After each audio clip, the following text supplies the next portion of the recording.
कार्यक्रम तारों तले जिंदगी।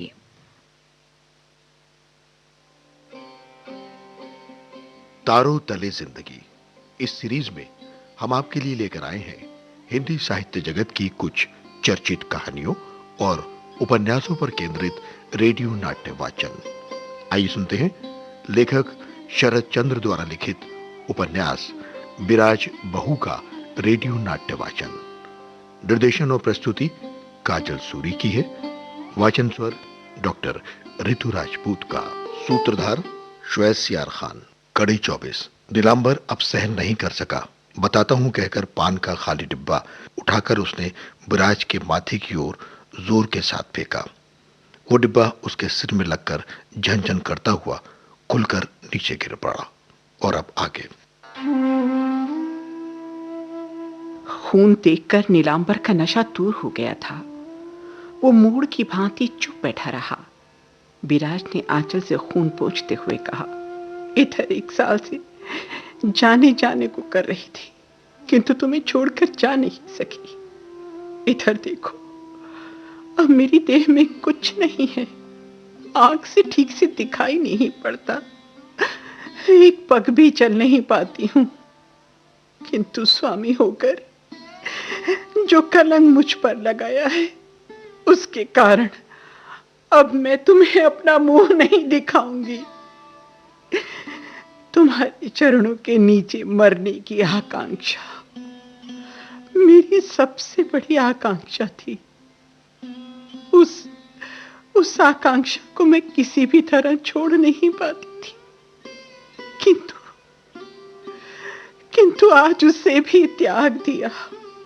इतना कहकर माथे का रक्त पोंछती पोंछती खिड़की के खुले द्वार से निकलकर एक बार फिर अंधेरे बाग में मिल गई। नीलांबर कुछ कहना चाहता था, किंतु जीभ न खुल सकी। दौड़कर पीछे जाना चाहा, किंतु उठ न सका। न जाने किस माया मंत्र से उसे अचल पत्थर के रूप में बदलकर बिराज अदृश्य हो गई थी। आज एक बार उसी सरस्वती नदी की ओर देखो, डर मालूम होगा। वैशाख की वही शीर्ण काया मृदु प्रवाहिनी सावन के अंत में कितने प्रखर वेग से दोनों किनारों को गिराती हुई चलती है। जिस काले पत्थर पर एक दिन हम बसंत के प्रभाव में भाई बहन दोनों को असीम स्नेही सुख में एक होकर बैठे देख चुके हैं, आज बिराज इस अंधेरी रात में हृदय में न जाने क्या इच्छा लिए उसी काले पत्थर पर कांपते कांपते आकर खड़ी हो गई। नीचे गंभीर जलराशि सुदृढ़ प्राचीर की दीवार को धक्का देकर भंवर पर भंवर बनाती बही जा रही थी। उसकी ओर एक बार झुककर देखा, फिर सामने देखने लगी।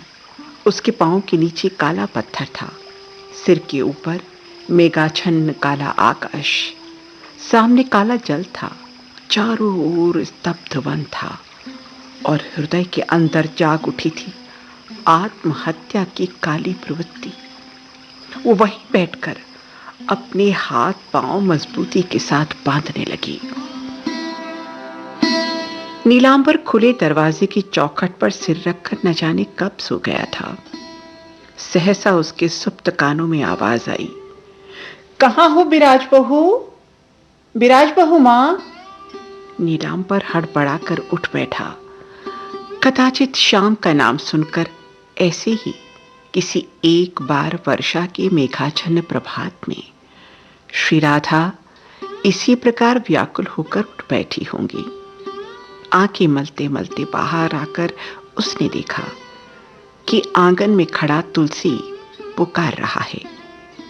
कल सारी रात नीलांबर वन वन में हर एक वृक्ष के नीचे खोजता और रो रो कर पुकारता रहा। घंटा भर पहले ही थक कर और डर कर लौटा और दरवाजे की डूढ़ी पर ही बैठ गया था। फिर न जाने कब आंख लग गई। तुलसी ने पूछा, बाबूजी, मां कहाँ है? नीलांबर हत बुद्धि जैसा देखता हुआ बोला, अभी तू किसे पुकार रहा था रे? तुलसी बोला, बहू माँ को ही पुकार रहा था बापू। कल पहर भर रात के जब कहीं कोई ना था, तब उस घोर अंधकार में आकर माँ हमारे घर से मोटे चावल मांग लाई थी। इसी से सुबह दरवाजा खुला पाकर मैं ये जानने चला आया कि क्या उससे कुछ काम निकला। नीलांबर ने मन ही मन सब कुछ समझ लिया, किंतु बोला नहीं। तुलसी बोला, तब इतने सवेरे खिड़की किसने खोली बापू? जान पड़ता है बहू मां घाट पर गई हैं। इतना कहकर वो चला गया। नदी के तटों पर स्थित हर एक गड्ढे, घुमाव, झाड़ी में बिना नहाए धोए, बिना खाए पिए, खोजते खोजते नीलांबर एक स्थान पर अचानक खड़ा हो गया और बोला, ये क्या पागलपन मेरे सर पर सवार हो गया है। क्या अब तक ये बात उसके मन में ना उठी होगी कि मैंने दिन भर कुछ खाया नहीं है? अब भी क्या वो किसी कारण से कहीं रुक सकती है? तब मैं सुबह से ये सब क्या वाहियात काम करता फिर रहा हूं। ये सब उसको आंखों के सामने इस तरह स्पष्ट दिखाई देने लगा कि उसकी सारी दुश्चिंता मन से धुल गई। कीचड़ और खेतों के ढेलों को ठुकराता, नालों को फांदता सांस लेकर घर की ओर भागा। दिन डूब चला था। पश्चिम गगन पर सूर्यदेव ने थोड़ी देर के लिए मेघों की सांझ से अपना लाल मुंह दिखाया ही था कि घर में प्रवेश करके वो सीधा रसोई घर में जा खड़ा हुआ। देखा कि अब भी जमीन पर आसन बिछा हुआ है और पिछली रात को परोसा हुआ भात सूखा पड़ा है। चूहे और तिलचट्टे घूम रहे हैं। पहले उसने अंधेरे में ध्यान नहीं दिया था। अब देखा कि ये तुलसी वाला मोटा चावल है जिसे अपने भूखे स्वामी के लिए विराज बुखार में कांपते कांपते अंधकार में छिपते हुए जाकर भी भीख के रूप में मांग लाई थी।